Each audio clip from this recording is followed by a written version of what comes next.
एक बहुत बड़ा आउटले जो किया गया है वो डिफेंस पर किया गया है। 11.1% का रेज है टैक्स में। सर क्या देख रहे हैं आप?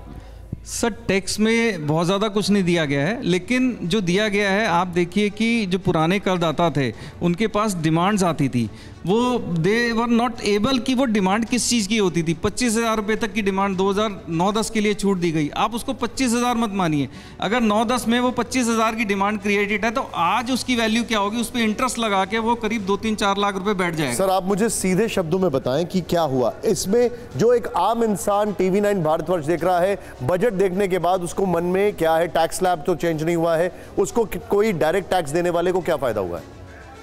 सर डायरेक्ट टैक्स देने वाले को अगर देखा जाए तो कोई फायदा नहीं है, क्योंकि निर्मला सीतारमण जी ने साफ कह दिया कि डायरेक्ट टैक्स प्रपोजल में मैं कोई चेंज नहीं कर रही हूँ, इनडायरेक्ट टैक्स प्रपोजल में मैं कोई चेंज नहीं कर रही हूँ।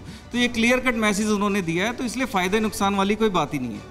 ओके, बड़ा क्लियर कट है। डॉक्टर रवि, लेकिन एक और बड़ी बात जिसमें जो घर बनाने की बात की गई है कि आप किराए के घर में रहते हैं तो हम घर बनाएंगे, यानी इंफ्रास्ट्रक्चर को उसके जरिए भी बूस्ट, साथ ही लोगों को घर देना, महिलाओं पर फोकस, 3 करोड़ लखपति दीदी बनाने का लक्ष्य रखा गया है। देखिए पूरे बजट में 4 चीज़ें उन्होंने फोकस करी हैं। पहला गरीब, दूसरा महिला, तीसरी युवा और चौथा जो है वो अन्नदाता है। तो अब महिलाओं के लिए तो यहाँ पर प्रधानमंत्री जिन 4 वर्गों का जिक्र करते हैं उन 4 को ही फोकस में रखा गया, किसान, गरीब, महिला और युवा। हाँ, और अगर देश की पूरी जनसंख्या को देखा जाए तो ये 4 वर्ग ही हैं जिनको सबसे ज़्यादा डेवलपमेंट की ज़रूरत है। क्या कुछ दिया गया है? बिल्कुल, वहाँ पर अगर देखते हैं तो सबसे पहले जो एक स्किल्ड इंडिया की बात की गई थी उसका सबसे बड़ा चेंज है कि यहाँ पर 1.4 करोड़ लोगों को करीब फायदा मिला है। अप स्किल में अगर देखते हैं तो 54 लाख युवाओं के लिए यहाँ पर अभी बेनिफिट है, और मैं ये एक्सपेक्ट कर रहा हूँ कि आगे आने वाले सालों में ये इंक्रीमेंटल ग्रोथ आपको और देखने को मिलेगी। और सबसे बड़ा जो एक बड़ा फायदा है, जो 1 करोड़ घरों को 300 यूनिट बिजली फ्री करने की बात की गई है, तो कहीं ना कहीं सर आप जो बता रहे हैं उसमें अब मेरे पास एक बहुत बड़ा थोड़ा मैं डेविल्स एडवोकेट प्ले कर रहा हूँ, लेकिन सवाल मेरे सामने एक है। मुझे एक चीज़ बताइए, सरकार मिडिल क्लास के लिए आवास योजना लाएगी, अगले 5 साल में 2 करोड़ घर बनाए जाएंगे, अंडरस्टूड। मिडिल क्लास को डिफाइन कैसे किया जाएगा, और दूसरा इनइक्वालिटीज कैसे खत्म की जाएंगी?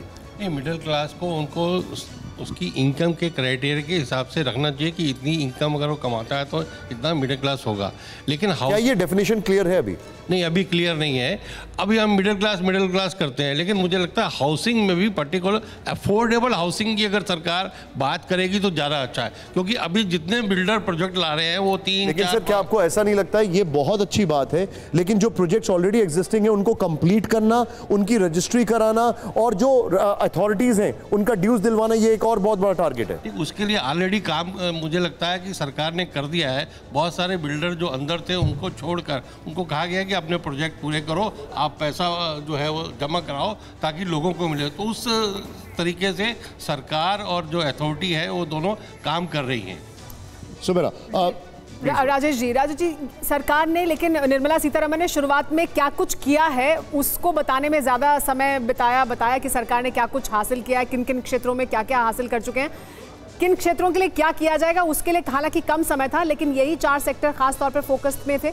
महिलाओं को खास तौर पर क्या फोकस में रखा गया है? जाहिर सी बात है, ये 4 सेक्टर तो प्रधानमंत्री ने तब इनकी बात की जब हम लोग को सबको याद है, जब कास्ट सेंसस बिहार से उसका रिजल्ट निकला था, उसको काउंटर करने के लिए प्रधानमंत्री ने ये वर्ग जाति विभक्ति की बजाय वर्ग विभक्तिकरण कर दिया, जो मार्क्सवादी थीसिस है, जो मार्क्सिस्ट लोग जो है कम्युनिस्ट पार्टीज कहती रही कि ये तो क्लास डिवाइडेड सोसाइटी है। कास्ट को उन्होंने इग्नोर किया, प्रधानमंत्री उसको लेके चल रहे हैं और उन्हीं का 4 का वर्गीकरण किया जिसमें सब जातियां समाती हैं। इसमें छौंका ये है कि जो तीर्थ यात्रा वाली बात है या रिलीजियस टूरिज्म की बात है, वो उनका जो अपना विजन है हिंदुस्तान को लेकर के या जो आइडियोलॉजी है उसको डाल रहे हैं। मैं 1 मिनट में अपनी बात खत्म करना चाहता हूं।